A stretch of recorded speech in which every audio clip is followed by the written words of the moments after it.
ইসলামের প্রত্যেকটা বিষয় হচ্ছে গুরুত্বপূর্ণ। তবে বর্তমানে মুসলিমদের চাল চরিত্র সম্পর্কে এই বিষয়টা তুলে ধরা, কেননা আজকে আমাদের মাঝে যে নৈতিক অবক্ষয় দেখা দিয়েছে এর মূল কারণ কি এটা আমাদেরকে খুঁজে বের করতে হবে।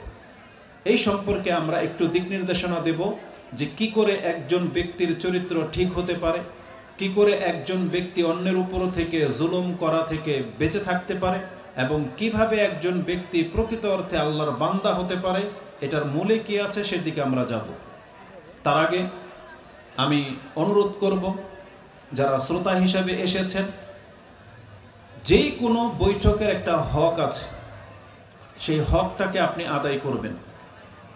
আপনি আজকে এখানে এসেছেন, এটা যদি আপনার নাজাতের স্বার্থে না হয়, এটা যদি পরকালের জাযা পাওয়ার উদ্দেশ্যে না হয়, এটা যদি আল্লাহকে সন্তুষ্ট করার উদ্দেশ্যে না হয়, তাহলে এই ধরনের বৈঠকগুলো আপনার জন্য আক্ষেপের কারণ হবে। এগুলো শুধুই লৌকিকতা না, বরং আমরা প্রতিনিয়ত আপনাদেরকে এটা বোঝানোর চেষ্টা করেছি বা আমরাও এটা শিখেছি যে আল্লাহ সুবহানাহু ওয়া তাআলার জিকিরের মজলিস এটা অত্যন্ত দামি একটা ব্যাপার।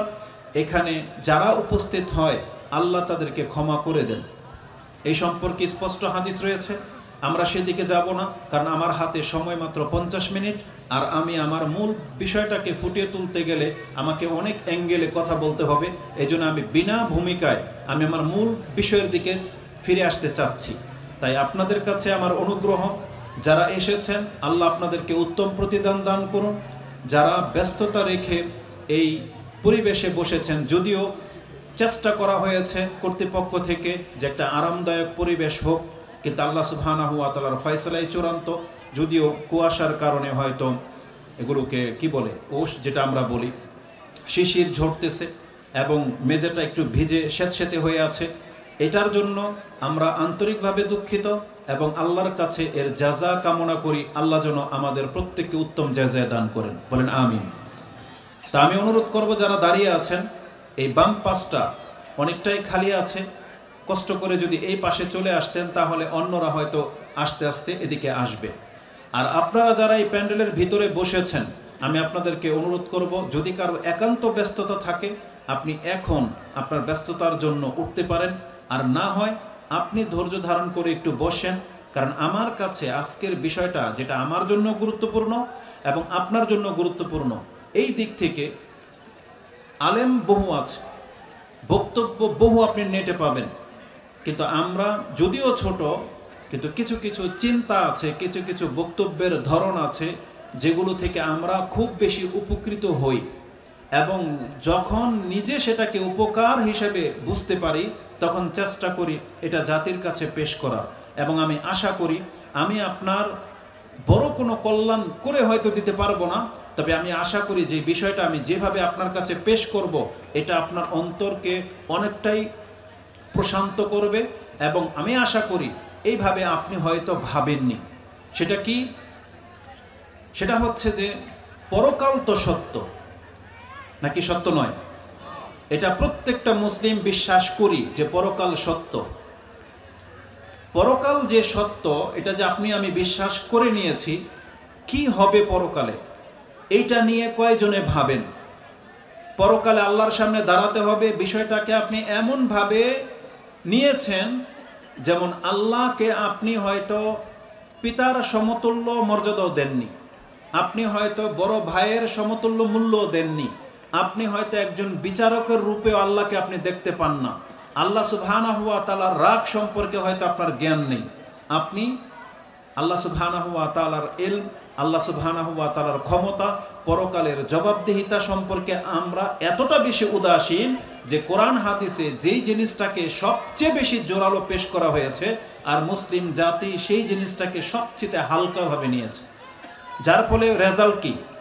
একজন ব্যক্তি বলতেছে যে আমাকে পরকালে আল্লাহর সামনে দাঁড়াতে হবে, কি হবে? সেখানে আমার বিচার হবে, আমি যা করেছি তার জাযা হবে, আর পাপ করে থাকলে তার সাজা হবে।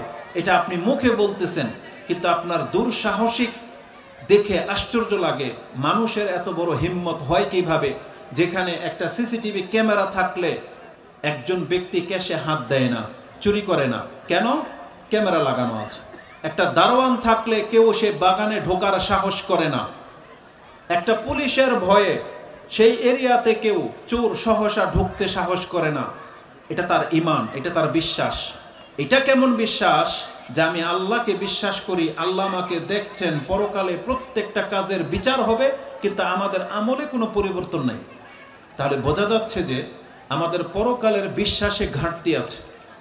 আর এটা এমন একটা বিশ্বাস, এটা আমি আবারও বলি, আপনি হয়তো এইভাবে বিষয়টাকে কোনোদিন ফিল করেননি। আমি চেষ্টা করব একেবারে সাধারণ বাংলা ভাষায়, আঞ্চলিক ভাষায় বক্তব্যটা আপনার কাছে পেশ করার, এবং আমি আপনার কাছে এটাও প্রত্যাশা রাখি যে কথাগুলো আপনি বোঝার চেষ্টা করবেন এবং বুঝে আপনি এটা আজকে এখান থেকে গ্রহণ করবেন।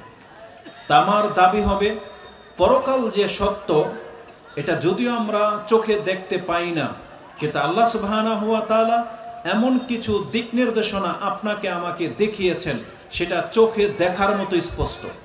সেটা আমি আপনাকে দেখাবো। প্রথমত আপনি আসুন,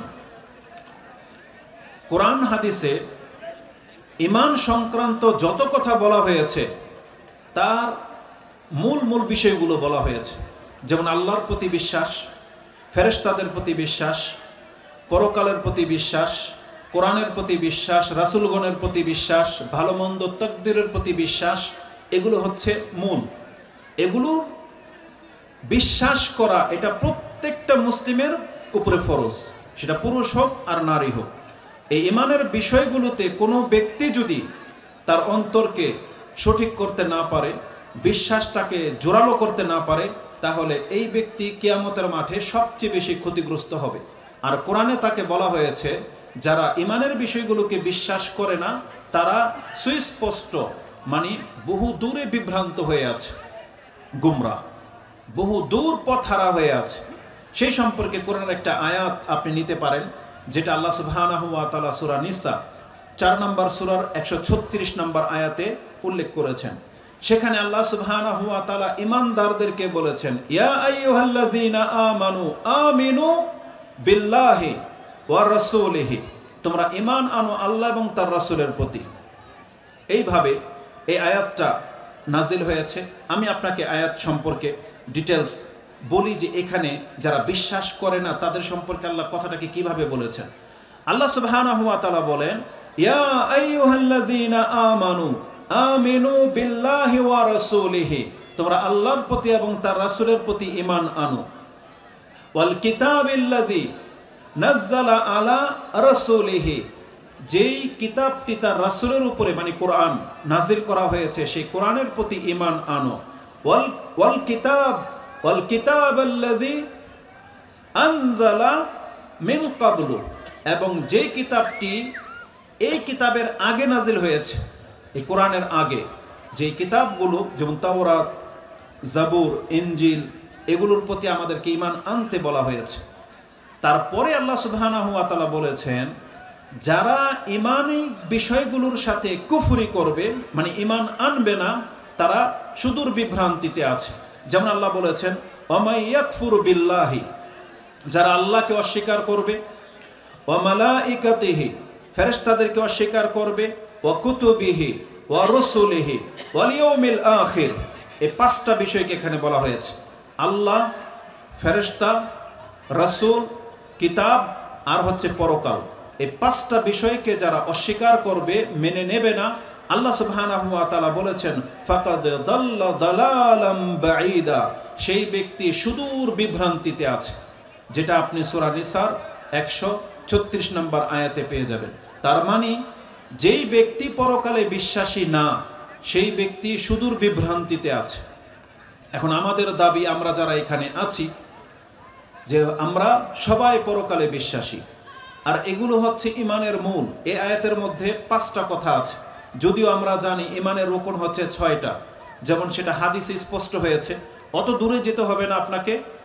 ইমাম মুসলিম রাহিমাহুল্লাহ ঈমানের প্রথম হাদিসই এই হাদিসে জিবরিল, বা যেটাতে ঈমান ইসলাম সম্পর্কে সংবাদ দেওয়া হয়েছে, তাতে আপনি পেয়ে যাবেন যে রাসূলুল্লাহ সাল্লাল্লাহু আলাইহি ওয়াসাল্লামকে জিজ্ঞাসা করা হয়েছে, আখবিরনি আনিল ঈমান, ইমানের মৌলিক বিষয়গুলো সম্পর্কে আপনি আমাদেরকে জানান।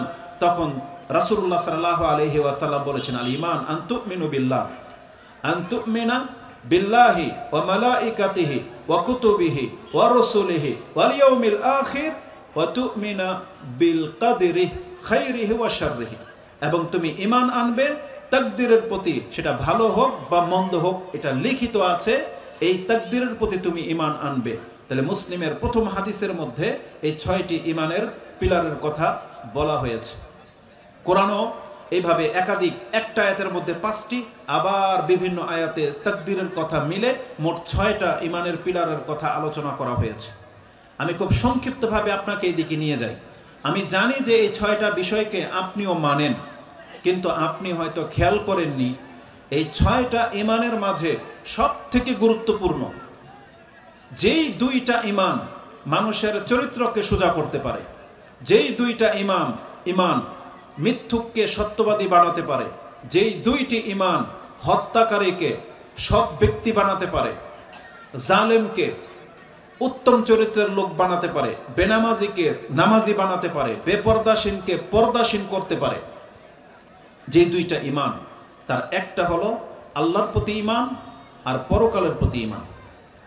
কোরআন এবং হাদিসে এই 2টাকে সংক্ষেপে আপনার কাছে পেশ করা হয়েছে। বারবার ওই 6টাকে বলা হয় নাই যে আল্লাহর প্রতি, ফেরেশতার প্রতি, কিতাবের প্রতি, রাসূলের প্রতি এইভাবে বলা হয় নাই।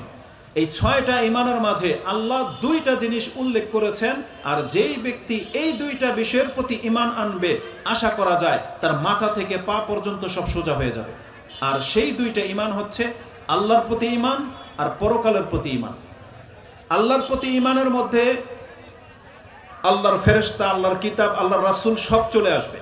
আর পরকালের প্রতি ঈমানের মধ্যে বিচার, কবরের আযাব, পুলসিরাত, মিজান, জান্নাত জাহান্নাম সব কিছু চলে আসবে। এজন্য আল্লাহ সুবহানাহু ওয়া তাআলা আল্লাহ এবং পরকালের প্রতি ঈমানটাকে সবচেয়ে বেশি জোরালোভাবে পেশ করেছেন। কিভাবে পেশ করেছেন আপনি জানেন? আল্লাহ সুবহানাহু ওয়া তাআলা বলেন, যেই ব্যক্তি আল্লাহ এবং পরকালে বিশ্বাসী সে কোনোদিন এই চরিত্রের হতে পারে না। যেই ব্যক্তি আল্লাহ এবং পরকালে বিশ্বাসী সে এমনটা করবে, মানে এই আমলটা তার।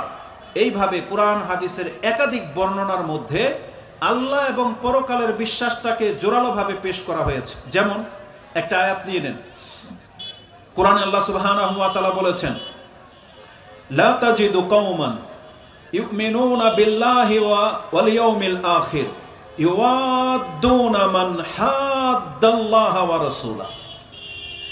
রাসূলুল্লাহ সাল্লাল্লাহু আলাইহি ওয়াসাল্লামকে আল্লাহ বলেছেন, হে নবী আপনি জেনে নেন এই পুরো পৃথিবীর মানুষের মাঝে এমন একজনকেও পাবেন না যেই ব্যক্তি দাবি করে যে আমি আল্লাহ এবং পরকালে বিশ্বাসী, তারপরেও সে আল্লাহর কোনো শত্রুকে বন্ধুরূপে গ্রহণ করবে। আপনি একটা মুমিনকেও এই চরিত্রের পাবেন না। ওয়ালাউ কানু আবাআহুম আও আবনাআহুম আও ইখওয়ানাহুম আও আশিরাতাহুম। আল্লাহ সুবহানাহু ওয়া তাআলা বলেন, একটা মুমিনের চরিত্র হলো যেই ব্যক্তি আল্লাহ এবং পরকালে বিশ্বাসী সে কখনো আল্লাহর শত্রুকে তার বন্ধু হিসেবে গ্রহণ করতে পারে না। এই শত্রু যদি তার বাপ হয়, এই শত্রু যদি তার সন্তান হয়, এই শত্রু যদি তার ভাই হয়, এই শত্রু যদি তার কোনো নিকট আত্মীয় হোক না কেন, যখন ব্যক্তিটা আল্লাহর শত্রু তখন মুসলিম কোনোদিন এই ব্যক্তিকে বন্ধু বানাতে পারে না। তার মানে যেই ব্যক্তি বন্ধু বানাবে সে মুমিন হতে পারেনি, তার মানে তার দাবি মিথ্যা। যে নিজেকে বলতেছে আমি মুসলিম, আবার আল্লাহর শত্রুদের সাথে গিয়ে মিশে যাবে, তাহলে তার এ দাবি মিথ্যা বলে প্রমাণ হবে। আর আল্লাহ বলেছেন আল্লাহ এবং পরকালে বিশ্বাসী এমন কোন ব্যক্তির চরিত্র এমনটা হইতে পারে না। এই আয়াতটা আপনি পেয়ে যাবেন সূরা মুজাদালা 58 নম্বর সূরার সর্বশেষ 22 নম্বর আয়াতে। কথাটা কি বলা হয়েছে? যে একজন মুমিনের বাপ যদি আল্লাহর শত্রু হয় তাহলে মুমিন তার বাপকে কখনো অন্তরঙ্গ বন্ধু হিসেবে গ্রহণ করতে পারে না। তার সন্তান হলেও, তার ভাই হলেও, তার অত্যন্ত নিকট আত্মীয় হলেও। এখানে বন্ধুর কথাটা কেন আসলো? কারণ মানুষ সাধারণত তার বন্ধুর চরিত্র গ্রহণ করে। মানুষ সাধারণত তার বন্ধু পাপী হলেও তাকে সেভ করার চেষ্টা করে। মানুষের স্বভাব হলো তার বন্ধু জালেম হলেও সে তার বন্ধুর ফেভারে কথা বলে। তো আল্লাহ সুবহানাহু ওয়া তাআলা বলেছেন কোন ব্যক্তির বাপ যদি আল্লাহর শত্রু হয় তার মানে সে তার বাপ হওয়ার কারণে তার পক্ষ নেবে, এটা কোনো মুমিনের চরিত্র হতে পারে না। তার ভাই যদি আল্লাহর শত্রু হয়, মুশরিক হয়, তারপরেও সে তার ভাইয়ের টান টানবে, এটা কোনো মুমিনের চরিত্র হতে পারে না।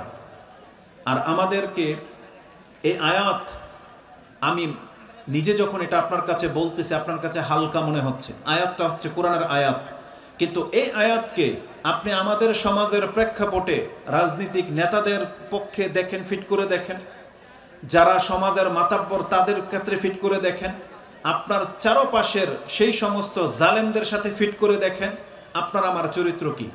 আপনি জানতেছেন আপনার এই নেতা হচ্ছে জালেম, তারপরে আপনি তার সঙ্গ দিচ্ছেন।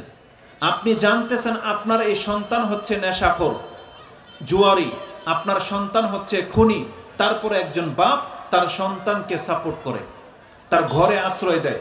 মা জানতেছে যে আমার এই সন্তান চরিত্রহীন, আমার এই মেয়ে অত্যন্ত খারাপ, তারপরেও সে তার মেয়ে হওয়ার কারণে তার সাথে সুসম্পর্ক বজায় রাখে, তাকে শিল্ডার দেয়, তার সাপোর্টে কথা বলে। অথচ আল্লাহ সুবহানাহু ওয়া তাআলা বলেছেন এই সন্তান যদি আল্লাহর শত্রু হয় তাহলে মা কোনোদিন তাকে অন্তরঙ্গ বন্ধু হিসেবে গ্রহণ করে নিতে পারে না। মানে বন্ধুত্বটা একটা ব্যাপক জিনিস, যার জন্য আপনার অন্তরের সফটনেস কাজ করবে, মানে আপনার অন্তরের যে নমনীয়তাটা আছে যার জন্য কাজ করবে।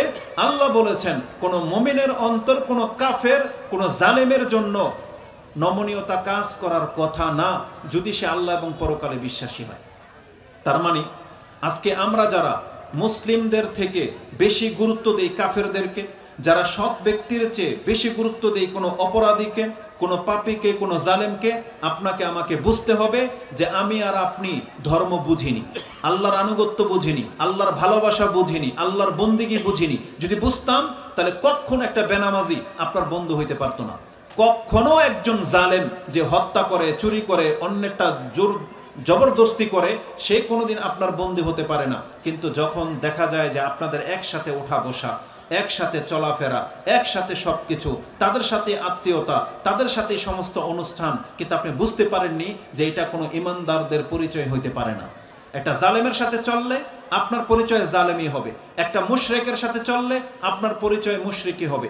এই কথাটাকে আমি টানলে বহুদূরে নিতে পারি। তবে চলমান প্রেক্ষাপটে আমাদের রাজনীতিক কিছু ব্যক্তিদের জন্য এটা বলতে চাই, যেই ব্যক্তি ভোটের জন্য দাঁড়িয়ে আছে, টুপি আছে, তারপরেও সে হিন্দুদের মন্দিরে গিয়ে সেখানে গিয়ে শুকরিয়া জানায়, সেখানে গিয়ে সে মন্দির উদ্বোধন করে দেয়, সেখানে তাদের সামনে হাত জোর করে নমনীয় করে এবং তাদের প্রসাদ খাচ্ছে, তাদের ফুলের মালা গলায় নিচ্ছে এবং অ্যাপ্রিশিয়েট করতেছে যে তোমাদের সঙ্গে আমরা আছি।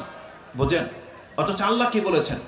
লা তাজিদু কওমান ইউমিনুনা বিল্লাহি ওয়াল ইয়াউমিল আখির, আল্লাহ এবং পরকালে বিশ্বাসী এমন একজনকে আপনি পাবেন না, ইউআদুনা মান হাদ্দাল্লাহ ওয়া রাসূলা, যেই ব্যক্তি আল্লাহ এবং তার রাসূলের শত্রু তার সাথে মহব্বত দেখাবে, একটা মুমিন এমন হইতে পারে না। তাহলে আমাদের সমাজের যে নেতাগুলো এটা করে, তাকে প্রমাণ করতে হবে সে মুমিন, কিন্তু তার আমল, তার আচরণ বলতেছে সে মূলত আল্লাহ এবং পরকালে এখনো বিশ্বাসী হইতে পারে নাই। তাহলে আমরা এই আয়াত দিয়ে তাদের মতো ব্যক্তিদেরকে সতর্ক সাবধান করতে চাচ্ছি যে শুধু অর্থের জন্য, ক্ষমতা দাপটের জন্য আপনি আপনার ধর্ম ভুলে যাবেন আর মুশরিকদের সাথে, কাফেরদের সাথে গিয়ে তাদের দেবদেবীদেরকে আপনারা শুভেচ্ছা জানাবেন, এটা কোনো মুসলমান সন্তানের চরিত্র হতে পারে না। তাহলে আল্লাহ সুবহানাহু ওয়া তাআলা বলেছেন এখানে আল্লাহ এবং পরকাল দুইটা জিনিসকে নিয়ে আসা হয়েছে। আমি আপনাকে নিয়ে যেতে চাই পরকালের প্রতি বিশ্বাসের গুরুত্বটা কি। আপনি পরকালের বিশ্বাসটাকে এতটা তুচ্ছ করে দিয়েছেন, অথচ আল্লাহ বলতেছেন পরকালের একজন বিশ্বাসী ব্যক্তি আবার মুশরিক হতে পারে, অসম্ভব ব্যাপার। দ্বিতীয় আয়াত আপনি নিয়ে নেন, কোরআনে আল্লাহ সুবহানাহু ওয়া তাআলা সূরা আহজাব, এই আয়াত সবাই জানেন, জাস্ট আমি আপনার ব্রেনে টোকা দিতে চাচ্ছি। 33 নম্বর সূরার 21 নম্বর আয়াতে আল্লাহ সুবহানাহু ওয়া তাআলা বলেছেন রাসূলকে দেখিয়ে দিয়ে, লাকাদ কানা লাকুম ফি রাসূলিল্লাহি উসওয়াতুন হাসানাহ, এই যে মুহাম্মদ নামের যে রাসূল সর্বশেষ সাল্লাল্লাহু আলাইহি ওয়াসাল্লাম তোমাদের কাছে এসেছেন, তিনি কি শুধুমাত্র একজন রাসূল? তাকে কি খাম্বার জন্য তোমাদের কাছে পাঠানো হয়েছে যে মুহাম্মদ নামের একটা খাম্বা রাখবে ঘরে আর সকাল বিকাল তাকে পূজা করবে আর তার কোনো আদেশ নিষেধ তোমাকে মানতে হবে না? তোমার জীবন যে কোনো গতিতে চলবে, আর তুমি বলতেছো আমি উম্মতে মুহাম্মাদের একজন, আমার রাসূল মুহাম্মদ, আমার নেতা মুহাম্মদ, অথচ তোমার চেহারার সাথে তার চেহারার মিল নেই, তোমার পোশাকের সাথে তার অনুকরণ নাই, খাদ্যাভ্যাস, ভাষা, চলাফেরা, ইবাদত বন্দেগী, আকীদা, কোনো কিছুর ক্ষেত্রে মুহাম্মদ সাল্লাল্লাহু আলাইহি ওয়াসাল্লামকে আপনি খুঁজেন না, আপনার সাথে মিলান না, যে আপনার আমলগুলো রাসূলুল্লাহ সাল্লাল্লাহু আলাইহি ওয়াসাল্লামের মতো হয় কিনা। আল্লাহ সুবহানাহু ওয়া তাআলা বলতেছেন এটা কারা করবে? কোন ব্যক্তি আছে পুরুষ যে দাড়ি রাখবে? কেন? যেটা আমাদের নবী দাড়ি রেখেছেন এবং রাখতে বলেছেন। কোন মুসলিম আছে যে তার টাকনার কাপড়টাকে উপরে উঠাবে? কেন? যেটা আমাদের নবী মুহাম্মদ সাল্লাল্লাহু আলাইহি সাল্লাম আমাদেরকে আদেশ করেছেন।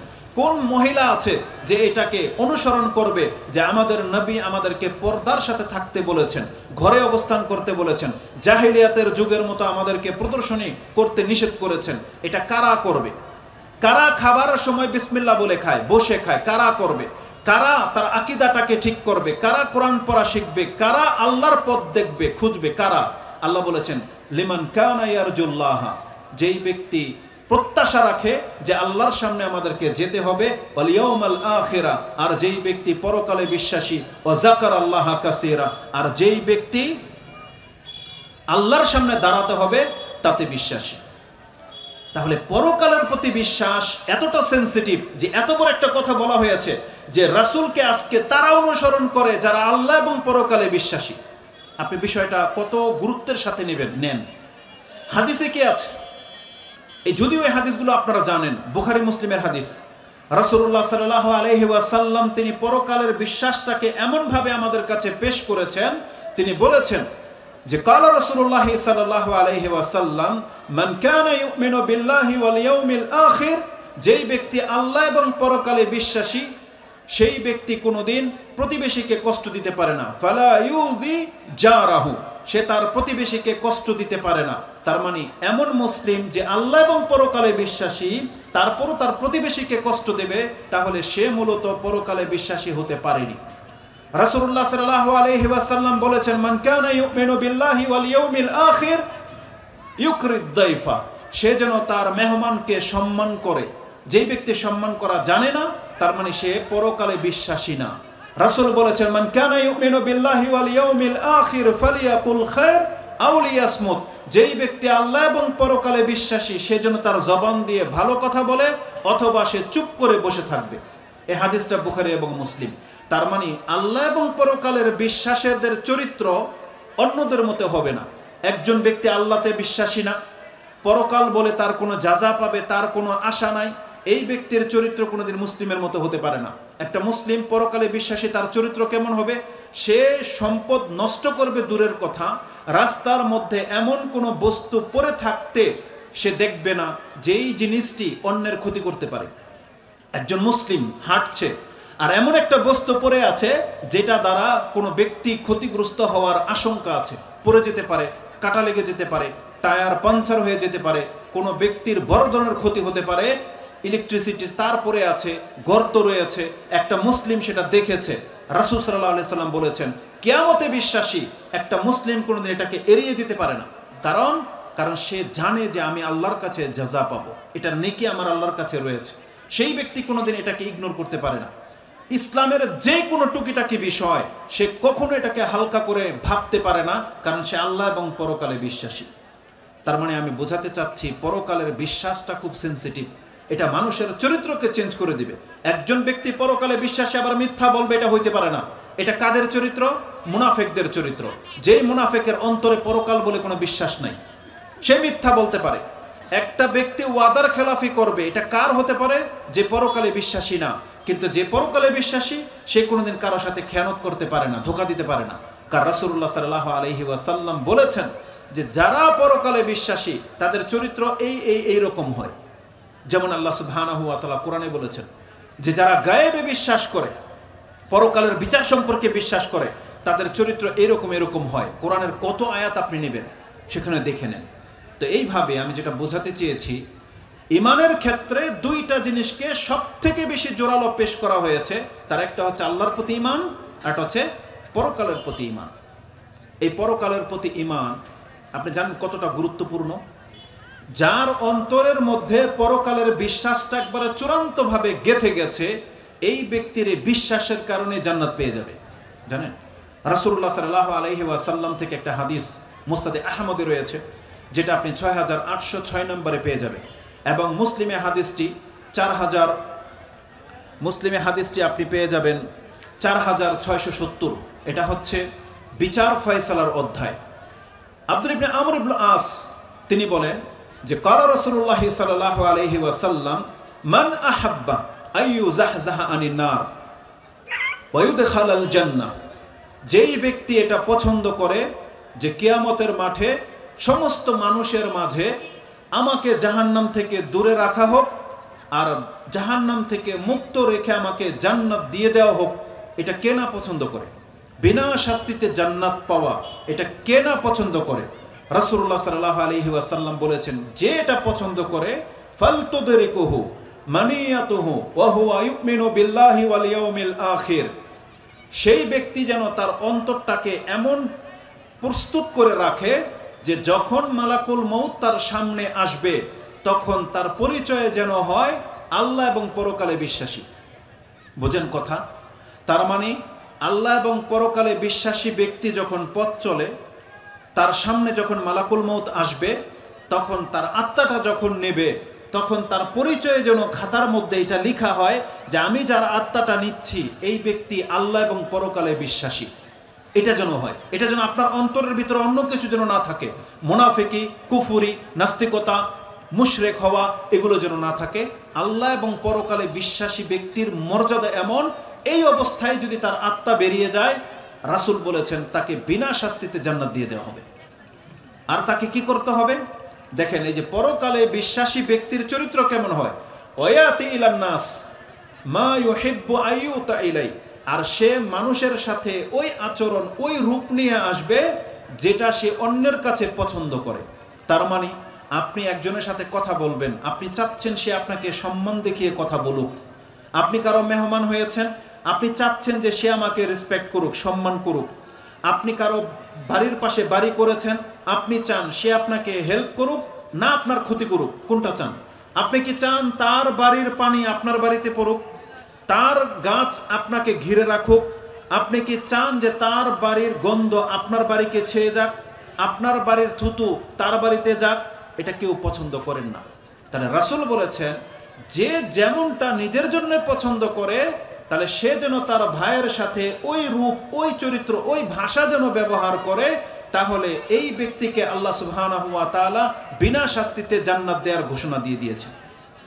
এটা একটা কোরআনের আয়াতের ব্যাখ্যা, যে কোরআনের আয়াতটি সূরা আলে ইমরান 3 নম্বর সূরার 185 নম্বর আয়াতে পেয়ে যাবেন, যেখানে আল্লাহ সুবহানাহু ওয়া তাআলা বলেছেন কুল্লু নাফসিন যায়িকাতুল মাউত ওয়া ইন্নামা তুওয়াফাউনা উজুরাকুম ইয়াওমাল কিয়ামাহ ফামান যুহজিহা আনিন নারি ওয়া উদখিলাল জান্নাতা ফাকাদ ফাজ। এই এতটুকু আয়াতের ব্যাখ্যা হচ্ছে এটা যে রাসূলুল্লাহ সাল্লাল্লাহু আলাইহি ওয়াসাল্লাম বলেছেন, কে সেই ব্যক্তি যাকে জাহান্নাম থেকে দূরে রেখে জান্নাত দিয়ে দেওয়া হবে? রাসূল বলেছেন সেই ব্যক্তি হচ্ছে আল্লাহ এবং পরকালে বিশ্বাসী ব্যক্তি, যেই ব্যক্তির চরিত্র এমন যে সে মানুষের সাথে এমন আচরণ করে যেটা সে নিজের জন্য পছন্দ করে, খাদ্যের ক্ষেত্রে হোক, মেহমানদারের ক্ষেত্রে হোক, সব ক্ষেত্রে। যেই গুণটা আমাদের অধিকাংশ মানুষের মাঝে নাই, কারণ আমরা সব সময় নিজেরটা পছন্দ করি, নিজে বড়টা খেতে পছন্দ করি, নিজে ভালোটা ব্যবহার করতে পছন্দ করি, ভালো ফ্যাসিলিটিটা পছন্দ করি, এটা সবার ক্ষেত্রে। কিন্তু আমরা যদি এমনটা হইতে পারতাম যে যেটা আমি আমার জন্য পছন্দ করতেছি সেটা আমার ভাইকে আমি দিয়ে দিই, স্যাক্রিফাইস করি, তাহলে এই ব্যক্তিকে আল্লাহ সুবহানাহু ওয়া তাআলা জাহান্নাম থেকে মুক্ত করে জান্নাত দিয়ে দিবেন, এটা ঘোষণা করা হয়েছে। তাহলে আল্লাহ এবং পরকালের প্রতি বিশ্বাস সম্পর্কে এই ধরনের কোরআন এবং হাদিস আপনি বহু শুনেছেন, কিন্তু আজকে আমি যেই ভঙ্গিমা নিয়ে আপনার কাছে বক্তব্যটা পেশ করতে চাচ্ছি এটা এখান থেকে শুরু। সেটা কি জানেন? আল্লাহ সুবহানাহু ওয়া তাআলার নীতি হলো তিনি ইলমের বিষয়গুলোকে, ইমানের বিষয়গুলোকে গায়েব রেখেছেন, কিছু প্রকাশ করেননি। আর এমন সময় প্রকাশ করবেন তখন আপনার আর মুখ ফিরানোর সময় থাকবে না।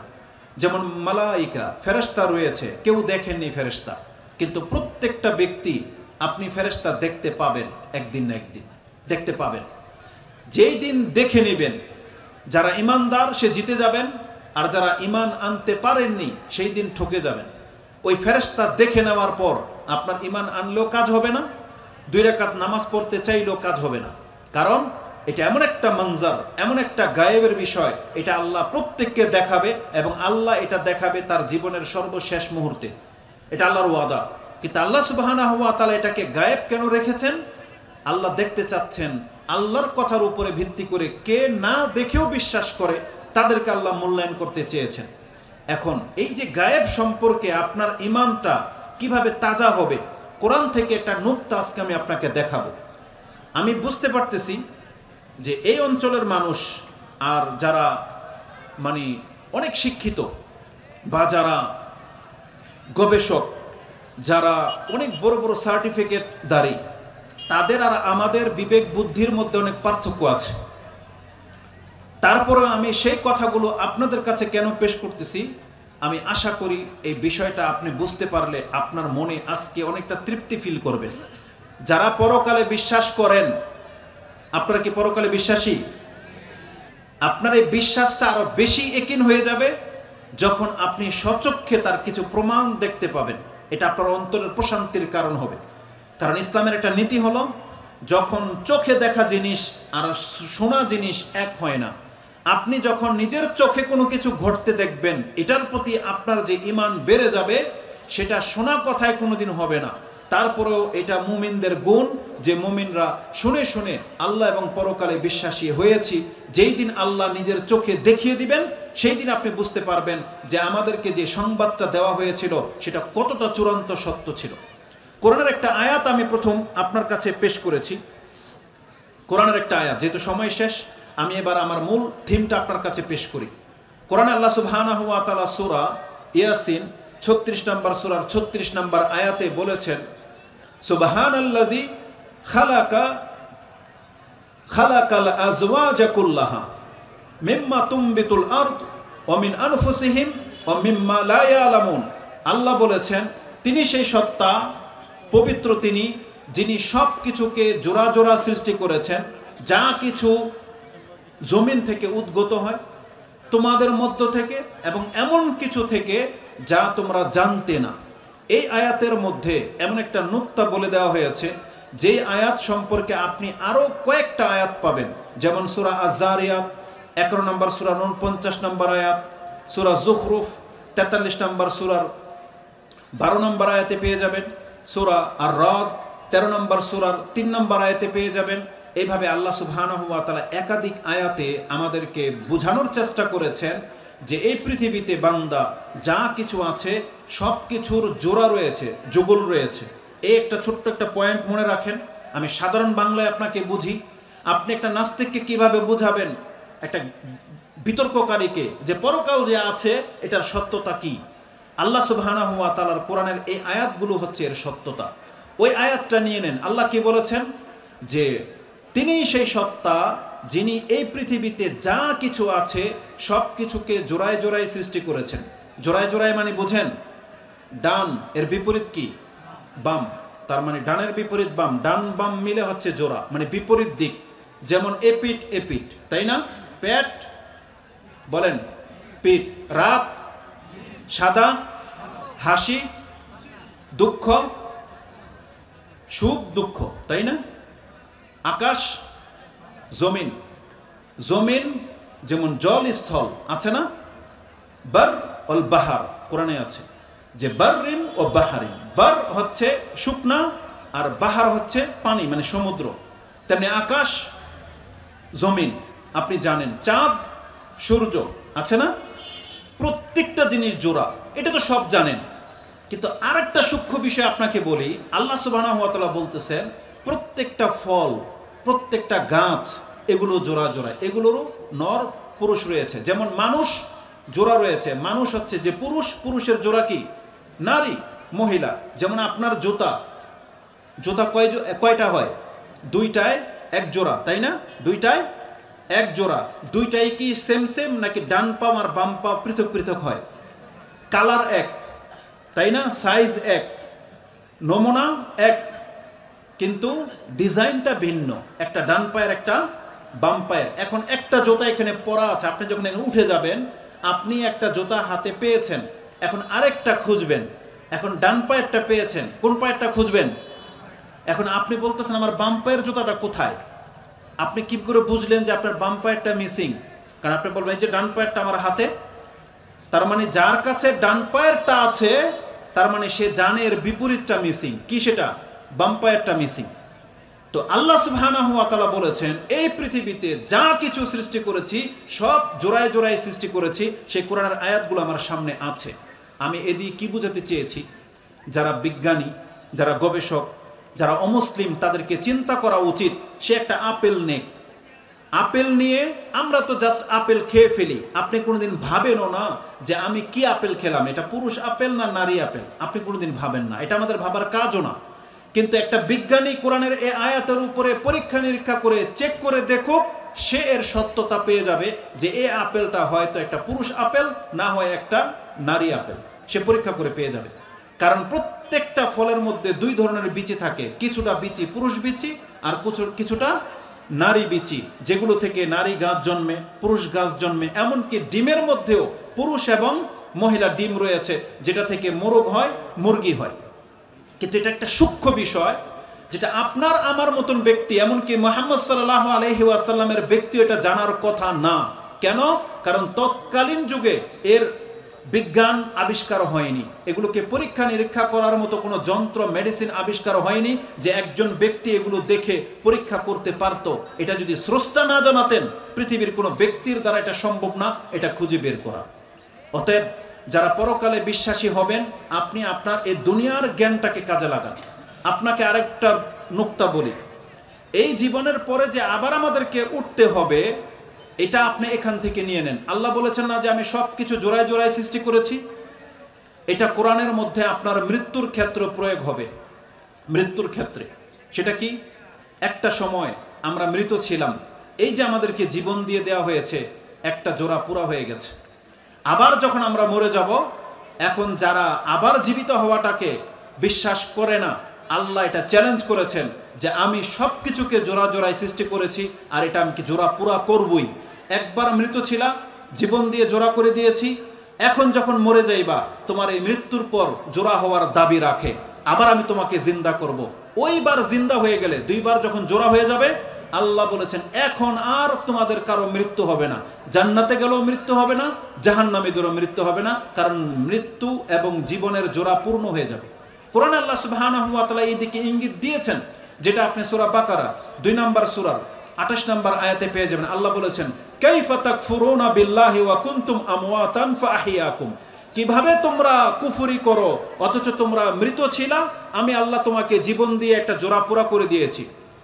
কাইফা তাকফুরুনা বিল্লাহি ওয়া কুনতুম আমওয়াতান ফাআহিয়াকুম সুম্মা ইউমীতুকুম সুম্মা ইউহয়িকুম সুম্মা ইলাইনা তুরজাউন, ইলাইহি তুরজাউন। আল্লাহ সুবহানাহু ওয়া তাআলা বলেছেন আমি যখন আবার তোমাদেরকে মেরে দেব, আবার তোমাদেরকে জিন্দা করে জোড়াটাকে আমি পুরা করব। তার মানে এটা একটা সূক্ষ্ম বিষয় যে আল্লাহ এটা পুরা করবেন। আর আমরা প্রত্যেকে জানি যে 2 বার জীবন পেয়ে যাওয়ার পরে, আপনি জানেন এটা জাহান্নামীরাও বলবে আল্লাহকে, জাহান্নামীরা বলবে যে তারা বলবে রব্বানা আমাত্তানা স্নাতাইনি ওয়া আহইয়াইতানা স্নাতাইনি ফাতারাফনা বিযুনুবিনা ফাহাল। তারপরে আল্লাহ সুবহানাহু ওয়া তাআলা বলেছেন যে তারা বলবে যে এখান থেকে কি বের হওয়ার কোনো রাস্তা আছে? খুরুজিম মিন সাবিল, এখান থেকে জাহান্নাম থেকে মুক্ত হওয়ারও কি কোনো পথ আছে? যে আল্লাহ তুমি আমাদেরকে 2 বার মৃত্যু দিয়েছিলা, 2 বার জীবন দিয়েছো, আরেকবার কি চান্স দেওয়া যায়? কিন্তু আল্লাহ বলেছেন না, আর কোনো ব্যক্তিকে সুযোগ দেওয়া হবে না। পরকালে একবার যখন জীবন পেয়ে যাবে, এই জোড়া যখন পূর্ণ হয়ে যাবে, আর কোনো ব্যক্তিকে সেই সুযোগ দেওয়া হবে না। এমনকি আপনি এটাও জানেন জান্নাতি আর জাহান্নামী যখন পৃথক হয়ে যাবে, এটাও বুখারী মুসলিমের হাদিসে রয়েছে যে রাসূলুল্লাহ সাল্লাল্লাহু আলাইহি সাল্লাম বলেছেন মৃত্যুকে একটা বকরির আকার দিয়ে নিয়ে আসা হবে এবং বলা হবে ইয়া আহলাল জান্নাহ ইয়া আহলান নার। তারা সবাই এই দিকে তাকাবে এবং বলবে আরিফতুম হাযা, তোমরা কি জানো এটা কি? সবাই চিনতে পারবে হাযা মউত, এটা হচ্ছে মৃত্যু। তাদের চোখের সামনে মৃত্যুকে জবাই করে দেওয়া হবে এবং বলা হবে খুলুদুন ফালা মউত, তোমরা চিরস্থায়ীভাবে জান্নাতি না হয়ে জাহান্নামী থেকে যাও, আর আজকের পর থেকে তোমাদের আর কোনো দিন মৃত্যু হবে না। এটা একটা চূড়ান্ত ফয়সালা হবে একটা দিন। এটা এমন একটা দিন হবে এই সম্পর্কে আপনি ইমাম বুখারী রাহিমাহুল্লাহর একটা তাফসীর নিয়ে নেন, যেটা সূরা মারইয়াম 19 নম্বর সূরার 36 নম্বর আয়াতে আছে যে আল্লাহ সুবহানাহু ওয়া তাআলা বলেছেন, হে নবী আপনি তাদেরকে সতর্ক করেন সেই দিন সম্পর্কে যেই দিন প্রত্যেকটা ব্যক্তির চক্ষু স্থির হয়ে যাবে, মানে তার আর কোনো উপায় থাকবে না। হাসরা, ইয়াউমুল হাসরা বলা হয়েছে, আক্ষেপের দিন, যে হায় আমার এখন কি হবে। যদি আল্লাহ সুবহানাহু ওয়া তাআলা ঘোষণা না করতেন তাহলে হয়তো জাহান্নামীরা ভাবতো একটা সময় জ্বলে জ্বলে মরে হাড় হাড্ডি সাফ হয়ে যাবে, আর কষ্ট হবে না। জান্নাতীরা আক্ষেপ করবে যে আমাদের আবার যেন কবে আমাদের জীবন হারিয়ে যায় বা মরে যায়, কিন্তু আল্লাহ তাদেরকে সুসংবাদ দিয়ে দিবে, আজকের পর থেকে আর তোমাদের মৃত্যু নাই। আর জাহান্নামীরা যখন শুনবে যে আজকের পর থেকে আর মৃত্যু নাই, তখন তারা হায় আফসোস করবে, এখন শাস্তি ভোগ করা ছাড়া তাদের কোনো উপায় থাকবে না। তাহলে আল্লাহ সুবহানাহু ওয়া তাআলা জীবন এবং মৃত্যুটাকে পর্যন্ত পুরা করে দিবেন। তাহলে আমি আপনাকে যেটা বোঝাতে চেয়েছি, এই দুনিয়াকে দেখে আপনাকে এখন বিশ্বাস করতে হবে যে দুনিয়ার বিপরীত কি। মানে আবার বলেন, আপনারা যেটা জেনেছেন রাত যখন এসেছে দিন আসবে কি আসবে না, বিশ্বাস করেন কি করেন না? তার মানে করেন। রাত দেখে যেমন আপনি দিনকে খুঁজতেছেন যে আগামীকাল দিন আসবেই, আমি যদি অস্বীকার করি আপনি বলবেন লোকটা পাগল, ঠিক তেমনি প্রত্যেকটা ব্যক্তি জেনে রাখেন এই দুনিয়া আপনি দেখে নিয়েছেন, সব কিছু আপনার সামনে প্রকাশ্যমান, রাত দিন, সাদা কালো, হাসি কান্না, সব কিছুর বিপরীত দিক আছে, নর নারী বিপরীত দিক আছে। আল্লাহ বলেছেন শুধু একটা তোমার কাছে গোপন করা হয়েছে, পরকাল। ইহকাল তুমি বিশ্বাস করতেছো, তাহলে পরকালকে তুমি বিশ্বাস করে নাও। এটা দুনিয়া আর আখেরা তোমার জন্য অপেক্ষা করতেছে। তাহলে যারা এটাকে বিশ্বাস করে নেবেন আশা করি তারা জিতে যাবেন, আর যারা সংশয়ের মধ্যে আছেন সেই ব্যক্তি চরমভাবে ক্ষতিগ্রস্ত হবেন। এই জন্য আমি সর্বশেষ আপনাদেরকে এই অনুরোধটা করব, যাদের পরকালের প্রতি বিশ্বাস জোরালো হবে তার চরিত্র তত বেশি সে সুন্দর করতে পারবে। তার দ্বারা মিথ্যা বলা, চুরি করা, জুলুম করা মোটেও কাম্য নয়, শোভা পায় না। এই জন্য দিনের পথে ফিরে আসার জন্য আপনার আমার জন্য সবচেয়ে উত্তম পথ হলো আল্লাহ এবং পরকালকে মেনে নেওয়া। যে ব্যক্তি আল্লাহ এবং পরকালে বিশ্বাসী, বাস্তবিকে সে কোনোদিন জুলুম করতে পারবে না। রাসূলুল্লাহ সাল্লাল্লাহু আলাইহি ওয়াসাল্লামের সাহাবীদের চরিত্র এত উন্নত চরিত্রের হয়েছে মূলত আল্লাহ এবং পরকালে আল্লাহর সামনে দাঁড়াতে হবে এই বিশ্বাসটার কারণে। আল্লাহর কাছে আমরা দোয়া করি, আল্লাহ তুমি আমাদের অন্তরে এবং আমাদের মুসলিম ভাইদের অন্তরে পরকালের বিশ্বাসটাকে জোরালোভাবে আল্লাহ তুমি বসিয়ে দাও, এবং যে ঈমান নিয়ে আমরা সৃষ্টি হয়েছি আল্লাহ মরার আগ পর্যন্ত এই ঈমান যেন আমাদের অন্তর থেকে কেউ ছিনিয়ে নিতে না পারে। আল্লাহ তুমি আমাদেরকে আশ্রয় দান করো। আল্লাহ আমরা যেহেতু পরকালে বিশ্বাসী হয়েছি, পরকালের জীবনটাকে আমাদের জন্য আল্লাহ তুমি সহজ করে দাও। আমরা আল্লাহর কাছে দোয়া করি এই ইয়াসিন আলী সালাফিয়া কমপ্লেক্সকে যেন আল্লাহ কবুল করেন, এবং যতগুলো প্রতিষ্ঠান এই পৃথিবীতে উল্লেখযোগ্যতা পেয়েছে এবং ভূমিকা রেখেছে, আল্লাহ যেন এই প্রতিষ্ঠানটাকেও সেই উল্লেখযোগ্য প্রতিষ্ঠান হিসেবে কবুল করেন। বলেন আমিন ইয়া রাব্বাল আলামিন। সুবহানাকাল্লাহুম্মা রাব্বানা বিহামদিকা আশহাদু আল্লা ইলাহা ইল্লা আনতা আস্তাগফিরুকা ওয়া আতুবু ইলাইক। আসসালামু আলাইকুম ওয়া রাহমাতুল্লাহি ওয়া বারাকাতুহু। সব দেখলাম, দেখে আমি লুলুপ আমার কাছে খুব আশান্বিত হয়ে গেলাম যে এত কিছু দেখলাম, জান্নাত না দেখে ফিরি কি করে।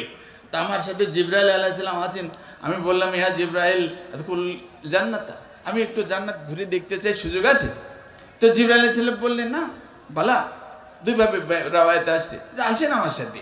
তা আমি জিবরাইল আলাইহিস সালামের সাথে ঢুকলাম, ওই গেটে ঢুকলাম, পা রাখলাম, ওই সময় দেখি আমার সামনে দিয়ে একটা লোক হেঁটে যাচ্ছে, ওই পাশ দিয়ে একজন মহিলা হেঁটে যাচ্ছে। এরকম ভাবে কয়েকজনের দেখা হলো। তো আমি জিবরাইলকে বললাম, মান হাজা জিবরাইল, এটা কে? আমি জান্নাতে ঢুকছি, আমার আগে সে জান্নাত আমার সামনে দিয়ে হেঁটে চলে যাচ্ছে, মান হাজা, কে এটা? ও খাফকাতান আলাইকা, আমার বেশি পুলকিত হলাম এই জন্য যে ওই লোকটা হেঁটে যাচ্ছে, তার জুতার পায়ের আওয়াজ শুনে আমি মনে করলাম তুমি হবা, কিন্তু আমি বুঝতে পারছি না পিছন দিক থেকে তুমি কিনা, আর তুমি আমার আগে কেন জান্নাতে। এই জন্য আমি জিবরাইলকে জিজ্ঞেস করলাম। তো জিবরাইল বলতেছে, হাজা বেলাল ইয়া রাসূলুল্লাহ, ইয়ে ভাবে চিনতে পারছেন না, ইয়ে আপনার সেই বেলাল, ওই যে হাবশী গোলামের বেটা গোলাম, সে আপনার সামনে দিয়ে হেঁটে যাচ্ছে। এরপরে তো ও চলে গেল, অন্য অনেক ঘটনা ঘটলো। ফজরের নামাজের পরে প্রথমে মনে হলো আমি তোমার সাথে কথা বলি, এরপর তোমাকে ডেকে নিয়ে আসলাম। এরপরে বারবার তোমাকে জিজ্ঞেস করতেছি আইয়ু আমাল আরজাফিল ইসলাম, মুসলমান হওয়ার পরে তোমার এমন কি আমল আছে যে আমল দিয়ে তুমি নিশ্চিত জান্নাত লাভ করছো আর আল্লাহকে বলতে পারবা যে আল্লাহ এর বদলে আমি জান্নাত চাই? তো বিলাল বলেন ইয়া রাসূলুল্লাহ মা ইনদি কাযালিক, এমন কোনো আমল তো আমার কাছে নাই, তবে বারবার যেহেতু আপনি জিজ্ঞেস করছেন হইতেও পারে একটা জিনিস আমি সবসময় রেখে দিচ্ছি আমার কাছে। তো রাসূল সাহেব বললেন কি সেটা? তো বিলাল বলতেছেন ইয়া রাসূলুল্লাহ আনতা ফি হাযাল মিম্বার, আপনি মদিনার মেম্বারে বসে বসে একদিন কথা বলতেছিলেন, তো সেই সময় একদিন বললেন মান তাওয়াজ্জা ওযুআস সালাতে, অনেক কথা বললেন, তার মধ্যে এই কথাটা আপনি বলছিলেন মান তাওয়াজ্জা ওযুআস সালাতে, কোনো মানুষ যদি নামাজের ওযু করার মতন করে ওযু করে, ভালো করে খেয়াল করবেন, মান তাওয়াজ্জা ওযুআস সালাতে, নামাজ পড়ার যেই নাম ওযু সেই রকম একটা ওযু করলো, যে কোনো সময়, দিনের যে কোনো সময়, রাতের যে কোনো সময় একটা ওযু করলো। এই ওযু করার পরেও অথবা আহুব রাখাতাই নেই, যদি ওই ওযুটাকে বৃথা যেতে না দিয়ে ওযুর পিছনে 2 রাকাত নামাজ পড়ে ফেলে, এটাকে তাহিয়াতুল ওযু বলে। যেরকম তাহিয়াতুল দখুলুল মসজিদ আছে না, মসজিদে গেলে আপনারা 2 রাকাত নামাজ পড়েন, বিশেষ করে আহলে হাদিসদের এই আমলটা আছে। মসজিদে ঢুকলে ওরা আগে 2 রাকাত নামাজ পড়ে, মসজিদের হক, মসজিদের সালাম, ঢুকলেন 2 রাকাত নামাজ পড়বেন। তো ওযু করলে এরকম ওযুর জন্য হক আছে 2 রাকাত নামাজ পড়ে ওযুটাকে ফিলি করা। তো কেউ যদি এই কাজ করে, তা আপনি বলেছিলেন এই মেম্বারে ফায়াদখুলুল জান্নাতা বিআইয়ি বাবিন মিন আবওয়াবিল জান্নাহ, এই লোক যদি কিয়ামতের দিন আল্লাহর সামনে দাঁড়ায়, আল্লাহ তাকে অফার করবেন তোমার জন্য জান্নাত রেজিস্ট্রি হয়ে গেছে, 8টা বেহেশতে তুমি যেইটাই যাইতে চাও তোমাকে সেইটাই যাওয়ার সুযোগ দেওয়া হবে। বলেন সুবহানাল্লাহ। ইয়া রাসূলুল্লাহ, আপনি যেই দিন এই কাজটা বলেছিলেন, আপনি সেই দিনের পরের থেকে আমি যখনই ওযু করেছি তখনই আমি ওযুর পিছনে 2 রাকাত নামাজ পড়েছি। রাসূলুল্লাহ সাল্লাল্লাহু আলাইহি ওয়াসাল্লাম মাথা ঝুঁকিয়ে সায় দিয়ে বললেন আর কিছু না, এই আমলে তোমাকে জান্নাতে নিয়ে গেছে মরার আগেই। বলেন সুবহানাল্লাহ। সুতরাং আপনার জীবনে এমন কোনো আমল থাকতে পারে যে আমলটাকে আপনি কনফিডেন্স নিয়ে আল্লাহ রাব্বুল আলামিনের কাছে পেশ করার জন্য নিজের পক্ষ থেকে দৃঢ়তার সাথে আমল করতে পারেন। তার মধ্যে ধরেন একটা জিনিস আজকে আর বলি, এই যে আপনারা এখানে আসছেন, এখানে 1 ঘন্টা 2 ঘন্টা 5 ঘন্টা 5 মিনিট 10 মিনিট এই যে সময়টা আপনারা এখানে ব্যয় করে গেলেন, এই ব্যয় করার পিছনে যদি আপনার নিয়ত এরকম থাকে যে এখানে যা কিছু বলবে, যা কিছু শোনানো হবে, এখান থেকে মান আহসানাহু, এর মধ্যে যেই কথাটা আমার জন্য সবচেয়ে আমলযোগ্য, আমার উপকারী হবে, ইস্তেফাদা হাসিল করতে পারবো, এরকম জিনিস আমি মেনে চলবো, তাহলে এই যে সময়টা আপনি দিলেন কাল কিয়ামতের দিন, এই সময়টুকু কাল কিয়ামতে আল্লাহ রাব্বুল আলামিন আপনার আমার জন্য ওসিলা বানাই দিতে পারেন। বলেন সুবহানাল্লাহ। নাজাতের একটা ওসিলা হয়ে যেতে পারে। এই কষ্ট করে বৃষ্টির দিন না, তুষার পড়ে বৃষ্টি টপটপ করে পড়ছে, এরপরও আপনারা চোখ বন্ধ না করে এখনো বসে আছেন। আপনাদের শুকরিয়া জ্ঞাপন করে আমি 2-1টা কথা বলার চেষ্টা করব ইনশাআল্লাহ।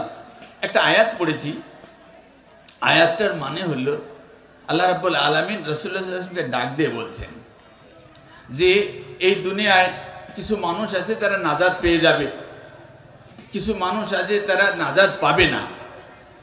এই 2 দলকে তো আপনারা চিনেন, একজনের নাম হলো মুসলমান মুমিন ইমানদার, আরেকজন বেঈমান কাফের মুশরিক। এরপরে বলছেন যে আর কিছু মানুষ আছে যে মানুষগুলোকে কাফের বলতে পারছেন না, তারা ইমানদার মুমিন হিসেবে আপনাদের সমাজে থাকবে, কিন্তু নাজাত পাওয়ার জন্য তারা কোনো ঝুলিতে সম্বল পাবে না। তাকে ডেকে আল্লাহ রাব্বুল আলামিন বলছেন কুল হাল নুনাব্বিউকুম বিল আখসারিনা আমালা, এ নবী আপনার উম্মতকে ডেকে এই কথা বলে দেন, ওরে আমার উম্মতেরা শুনো, তোমাদেরকে এমন লোকটার খবর কি দিব, এমন লোকটার কথা কি বলবো, যেই লোকটা কাল কিয়ামতের দিন সবচেয়ে বেশি ক্ষতিগ্রস্ত হবে।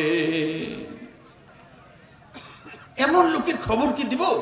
রাসূল ইসলামকে আল্লাহ বলতে, তুমি এভাবে বলো, আকসারিনা আমালা, সবচেয়ে বেশি ক্ষতিগ্রস্ত, যে সে দেখেছে উহুদ পাহাড়ের সমান তার নেকি দুনিয়াতে হয়েছে।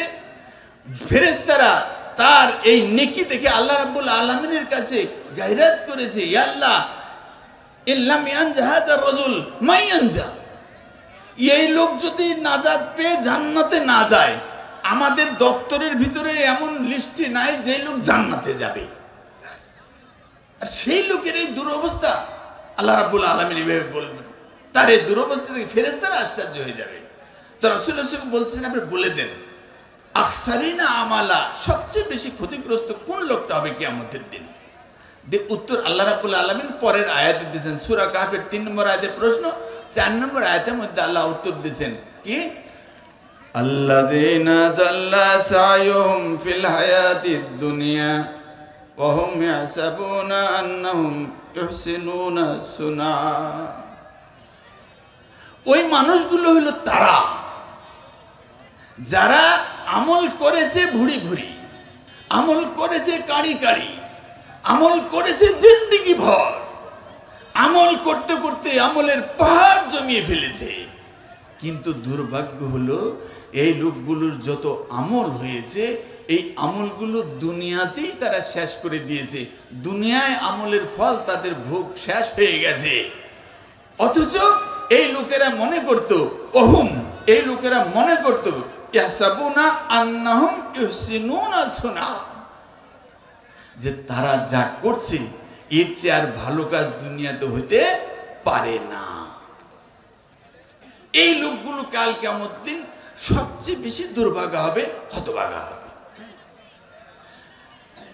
এইটা ক্লিয়ার করার জন্য সূরা ফাতির নামে এক সূরা আছে, এই সূরার 8 নম্বর আয়াতে আল্লাহ রাব্বুল আলামিন বলতেছেন, আফামাই যুইনা লাহু সুআমালিহি ফারাআহু হাসানা, যেই লোক জান্নাতে চলে গেল, তুমি কি ওই লোকটার মতন এরও মনে করো? রাসূলুল্লাহ সাল্লাল্লাহু আলাইহি ওয়াসাল্লামকে সামনে রেখে বলতেছেন, যে লোক জান্নাতে চলে গেল, যে হেদায়েত পাইল, হেদায়েত আমল পেয়ে জান্নাত নিয়ে নিল, তুমি কি এই লোকটাকে ওর মতন মনে করো? কোন লোকটা? যুইনা লাহু সুআমালিহি ফারাআহু হাসানা, যে যেই লোকটার সামনে গুনাহের যত কাজ আছে, পাপের যত কাজ আছে, অন্যায়ের যত কাজ আছে, এই কাজগুলোকে শয়তান বেচারা সুন্দর করে পরিপাটি করে পরিমার্জিত করে তার সামনে যখন উপস্থাপন করেছে, ফারাআহু হাসানা, সেই লোক তখন তাকায় দেখতেছে যে এর চেয়ে আর ভালো কাজ দুনিয়াতে নাই। বলে নাউজুবিল্লাহ মিন জালিক। উদাহরণ দিলে আপনাদের কাছে ক্লিয়ার হবে। আমাদের জাতীয় মসজিদ আছে, এই জাতীয় মসজিদের বড় ইমাম বা খতিব এর নাম আমার সামনে যারা বসে আছেন কেউ জানেন কিনা? মাশাআল্লাহ, জাযাকাল্লাহ খাইরান, মুফতি আব্দুল মালিক। ইনার যে প্রসঙ্গ সেটা আমরা রেখে দিলাম। এক মাযহাবের ইমামের নাম, মালিকি মাযহাবের ইমামের নাম কেউ জানেন কিনা? আপনি বললেন না, দেখি আমার ভাইয়েরা সচেতন আছে কিনা। হানাফি মাযহাবের ইমামের নাম আবু হানিফা, শাফি মাযহাবের ইমামের নাম ইমাম শাফি, মালিকি মাযহাবের ইমামের নাম কি? একটু শক্ত করে বলেন। ইমাম মালিক। মাশাআল্লাহ, জাযাকুমুল্লাহ খাইরান। ইমাম মালিককে দিয়ে আপনাদের একটা হাদিস শোনাচ্ছি। সেটা হলো যে ইমাম মালিক মদিনার ইমাম। আপনারা জানেন ওনার মদিনায় থাকতেন। রাসূলুল্লাহ সাল্লাল্লাহু আলাইহি ওয়াসাল্লাম চলে গেলেন দুনিয়া থেকে, মদিনায় হাজারো আলেম রেখে গেলেন। এই ডক্টর ইমামউদ্দিন বিন আব্দুল বাসির সহ এরকম বড় বড় ডক্টর যত আছে, তার চেয়ে তার দাদা পর্দাদার সবারে বাইটা গোলায় খাওয়াইলে যা হয়, এইরকম বড় বড় আলেম মদিনায় থাকলো। তাদের ইমাম ইমাম মালিক রহমতুল্লাহ আলাইহি। একদিন একটা ঘটনা আপনাদের শোনাচ্ছি। ইমাম মালিক রহমতুল্লাহ মসজিদে নামাজ পড়তে যান, 5 ওয়াক্ত নামাজ পড়তেন মসজিদে। ফজরের নামাজে গেলেন, তো যে আপনারা জানেন যে ইমাম আজান দেয়, আমরা মসজিদে যাই, যারা মসজিদে যায় তাদের জন্য অফার দেখেন আল্লাহ রাব্বুল আলামিনের কীরকম। আপনি অজু করলেন, বাড়িতে অজু করার পরে 2 রাকাত নামাজ পড়বেন, তাহিয়াতুল অজু হয়ে গেল। এরপরে যদি মসজিদে যান, মসজিদে গেলেন 2 রাকাত নামাজ পড়লেন, দখলের মসজিদ হয়ে গেল। এরপরে ফজরের ওয়াক্তে ফজরে ঢুকলেন, ওখানে 2 রাকাত ফজরের সুন্নত পড়বেন। কয় রাকাত পড়া লাগলো? 6 রাকাত।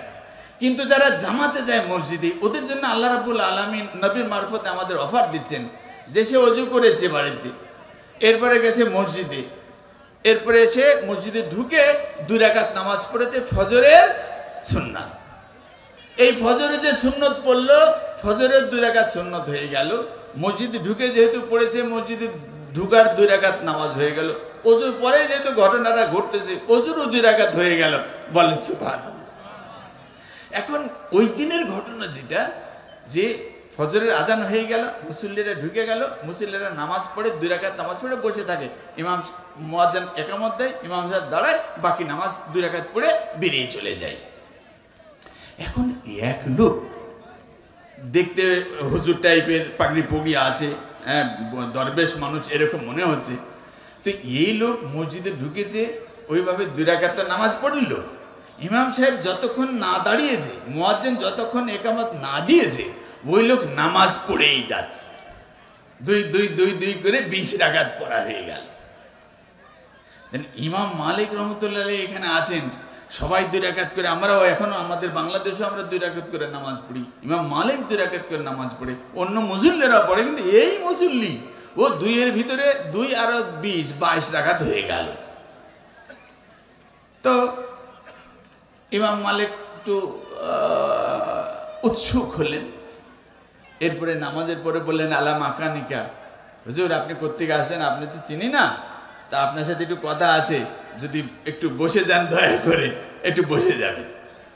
তো এই লোক চিনে ইমাম মালিককে, এই বড় আলেম, বড় মুহাদ্দিস, বড় মুফাসসির, হাদিসের গাড়ি, ইসলামের সর্বপ্রথম যে হাদিস সংগ্রহ করে কিতাব আকারে লিখেছে, এই ইমাম মালিক, মুয়াত্তা মালিক বলা হয়, বিখ্যাত কিতাব সেটা। এই লোক সেই লোক। দেখুন, এই লোক যখন বলেছে একটু বসে যায়, তো হুজুর যতই পাগড়ি পুগড়ি থাকুক, নাবিতে তো কামড় দিয়ে দিয়েছে, হুজুর আবার কোন ঠেকা ঠেকায়। তো বসেছে, বসার পরে বলতেছে যে আপনাকে দেখলাম যে 2 রাকাত নামাজ পড়লেন, এরপরে আবার পড়তেই থাকলেন 20 রাকাত হয়ে গেল।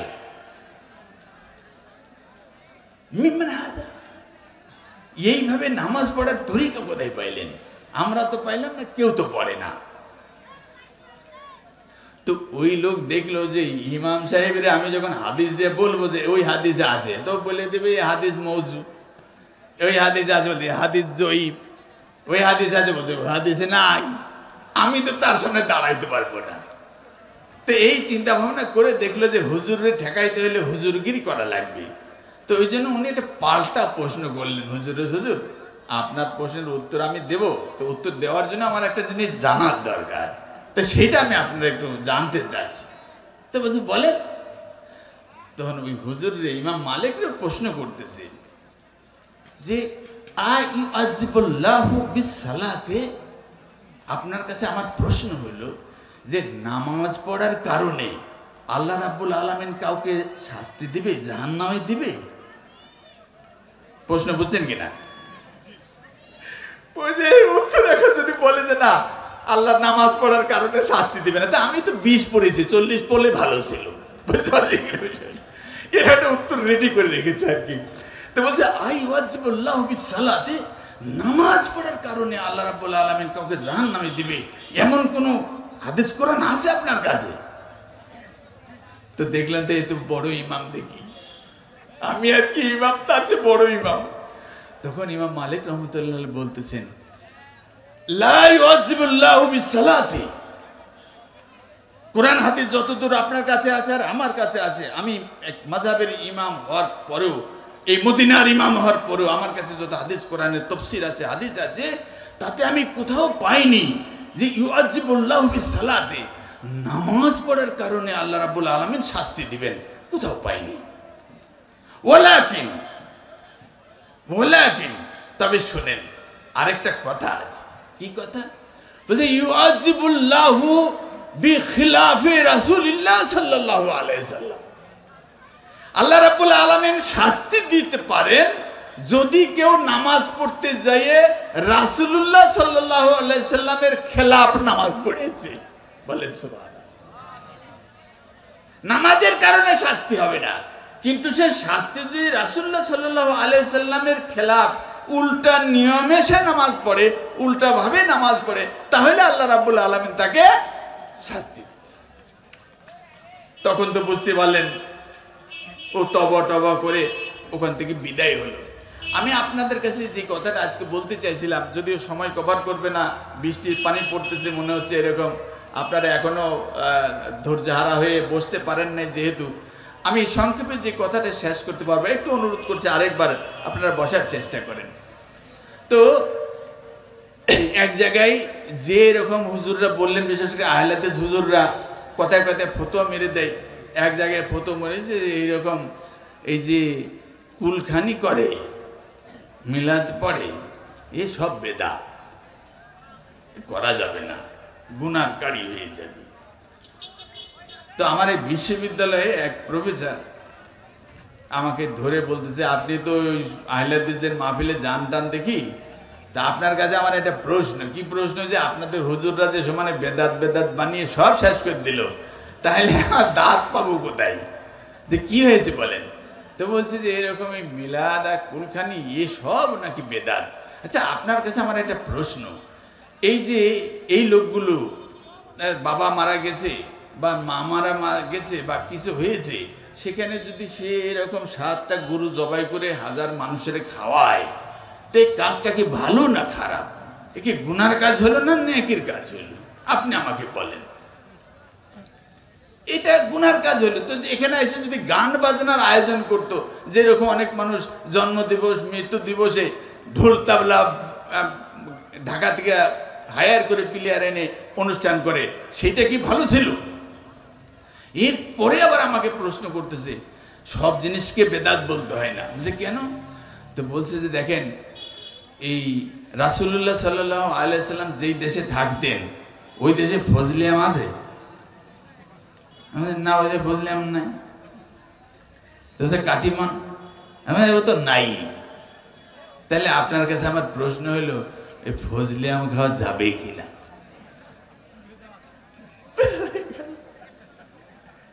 এ যাবে কিনা? এখন এই হুজুরে, এই স্যার বিশ্ববিদ্যালয়ের প্রফেসর, তারে এখন সোজা করি কি করে? তখন আমি বললাম, স্যার আপনারা এই কথাটা একটাই প্রশ্ন করেছেন, উত্তরও এক উত্তরই দেওয়া যায়, কিন্তু এক কথায় উত্তর যা হবে এতে আপনি সন্তুষ্ট হতে পারবেন না, তাতে সময় দেওয়া যাবে কিনা? তবে হ্যাঁ, সময় দিতে পারবো, আমার মেলা দিন ধরে এই প্রশ্ন জানবার খুব আগ্রহ।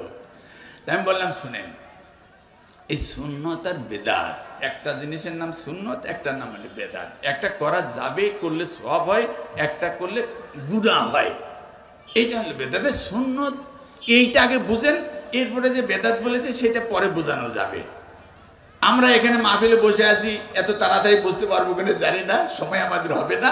আপাতত যদ্দূর পারি অত দূর যাই। রাজি আছেন কিনা আপনারা? রাজি আছেন। শয়তান, একটা আয়াত আপনাদের বললাম, সেই আয়াতটা হলো কি, যে আফামান যুইয়িনা লাহু সুউ আমালি ফারআহু হাসানা। শয়তানের কাজ হলো ধোঁকা দেওয়া। শয়তান আপনাকে যেটা আপনার জন্য খারাপ, আপনার গুনার কাজ, সেইটাকে সে কি করে, যুইয়িনা, সুন্দর করে পরিপাটি করে নেকির কাজ মনে করে আপনার সামনে ডিসপ্লে করে। আপনার তখন মনে হয় যে এই কাজই তো করার দরকার, এই সহজ রাস্তা জান্নাতে যাওয়ার। কিরকম? যেমন ধরেন, এক হাদিসে বলছে যে এরকম মাগরিবের নামাজের পরে মান রাকা সিত্তা রাকাতেন, যে 6 রাকাত নামাজ পড়তে পারে, তাহলে ইউসাবু ইসনা আশারা সানাতান, ওই লোক 12 বছরের নেকি পাবে। 6 রাকাত নামাজ পড়লে 12 বছর নেকি পাবে। ফিকহের কিতাবে বললো যে এটা হলো আওয়াবিন নামাজ। এখন হাদিসের জিজ্ঞাসা করলাম, ইমাম বুখারী আপনি বলেন, ইমাম মুসলিম আপনি বলেন। তো ইমাম মুসলিম, ইমাম বুখারী ওনারা রাসূলুল্লাহ সাল্লাল্লাহু আলাইহি ওয়াসাল্লামের কাছ থেকে হাদিস এনে আমাদের শোনাইলো যে আওয়াবিন নামাজ হইল সূর্য ওঠার পর থেকে নিয়ে জোহরের নামাজের আজান হবে, তার মাঝখানে যে জায়গাটা, এই সময়ের মধ্যে যদি কেউ নামাজ পড়ে, ওই নামাজের নাম হলো আওয়াবিন নামাজ। এই নামাজ বহুত নেকি আছে, সে পরে বলবো। আওয়াবের নামাজ, আওয়াব মানে ফিরে আসা, আওয়াব মানে ফিরে আসা, আওয়াবিন যারা ফিরে আসে। এটা কেন হইল? যে তারমুজুল ফিসাল ইমাম মুসলিম বলতেছেন এই আওয়াবিন নামাজ নাম রাখা আছে এই জন্য যে উটের বাচ্চারা সকালবেলা ঘুম থেকে উঠে দৌড়াইতে দৌড়াইতে মাঠে চলে যাইতো, যাইয়া ওখানে হয়রান হয়ে বালির মধ্যে শুয়ে পড়তো। সূর্যের তাপ উঠে বালি গরম হয়ে গেলে তখন ওই বাচ্চাগুলো আবার দৌড়াইয়া ফিরে মায়ের কাছে আসতো। এই যে ফিরে আসা, এই ফিরে আসাকে বলা হয়